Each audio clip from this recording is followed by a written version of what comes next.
नमस्कार,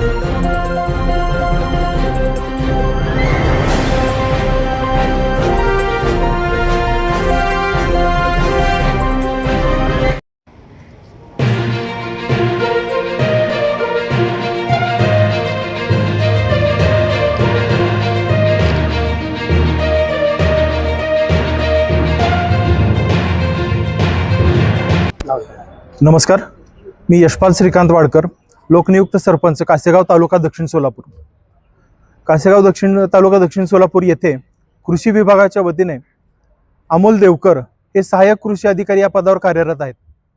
जेव्हापासून ते या ठिकाणी नेमणुकीला आहेत तेव्हापासून त्यांचा कर्तव्य चुकार कार्यपद्धतीचा गावकऱ्यांनी खूप अनुभव घेतलेला आहे आणि गावकऱ्यांना खूप याचा त्रास झालेला आहे। तसेच त्यांचा उद्धट वागणुकीचा सुद्धा मोठ्या प्रमाणात गावकऱ्यांना सामना करावा लागलेला आहे। काल दिनांक 28 मे रोजी गावातील एक शेतकरी श्री अजित जाधव हे कृषी विभागाशी संबंधित त्यांच्या शासकीय कामासाठी शासकीय वेळेमध्ये त्यांना कॉल केलेला असताना त्यांनी अजित जाधव यांना अतिशय अर्वाच्य आणि अश्लील शब्दामध्ये शिवीगाळ केलेली आहे। तसेच त्यांना जीवे मारण्याची धमकी दिलेली आहे। त्याचबरोबर समस्त गावकऱ्यांना उद्देशून आणि लोकनियुक्त सरपंचांना उद्देशून त्यांनी मोठ्या प्रमाणात अश्लील शिवीगाळ सुद्धा या ठिकाणी केलेली आहे। शासन नियुक्त लोकसेवकाने अशा पद्धतीनं जनतेशी वागणं हे अतिशय चुकीचं असून या बाबतीत सर्व गावकऱ्यांच्या कासेगावमधील सर्व ग्रामस्थ अतिशय क्षुब्ध झालेले असून त्यांनी या ठिकाणी तालुका पोलीस स्टेशन या ठिकाणी गुन्हा नोंद या ठिकाणी अजित जाधव यांनी केलेला आहे।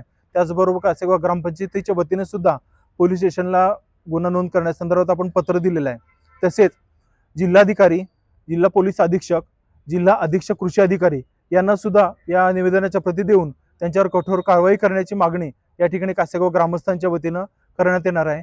तसेच प्रशासनाने सुद्धा आवश्यक ती गुन्हा दाखल करण्यासाठी आवश्यक असणारी पूर्व परवानगी देऊन त्यांना ताबडतोब सेवेतून बडतर्फ करावं, त्यांची विभागीय चौकशी करावी अशी या ठिकाणी आम्ही मागणी करत आहोत। जर अधिकाऱ्यांनी पाठीशी गाठलं तर तुमचं पुढील नियोजन कसं असणार? या संदर्भात संबंधित अधिकाऱ्याने यापूर्वी सुद्धा वेळोवेळी तोंडी आपण कल्पना दिलेली होती, तर त्यांनी योग्य ती कारवाई त्यावेळेला केलेली नाही।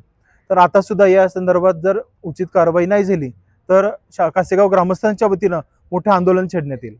नमस्कार, मी अजित जाधव, कासेगाव दक्षिण सोलापूर येथील शेतकरी। गेले 4 दिवसापासून मी सहाय्यक कृषी अधिकारी अमोल देवकर यांना मी कॉल करत होतो। एकदा किंवा दिवसातून 2दा कॉल केला, त्या व्यतिरिक्त कॉल केला नाही। आणि काल ज्यावेळेस ग्रुपवर मेसेज मी टाकलो की बाबा साहेब गेले 4 दिवस मी तुम्हाला कॉल करतोय, माझं काम झालं का नाही म्हणून विचारणा केला असता ग्रुपमधनं रिमूव्ह केलं आणि त्यानंतर कॉल करून मला अर्वाच्य भाषेत शिवीगाळ केली आणि तुझ्या घरात एकही व्यक्ती ठेवणार नाही म्हणून मला जीव मारण्याची धमकी दिली आहे। इथून काही माझ्या जीवास किंवा घरच्याच्या जीवास काय बरं वाईट झाल्यास त्याचे सर्व कुटुंब जबाबदार असेल।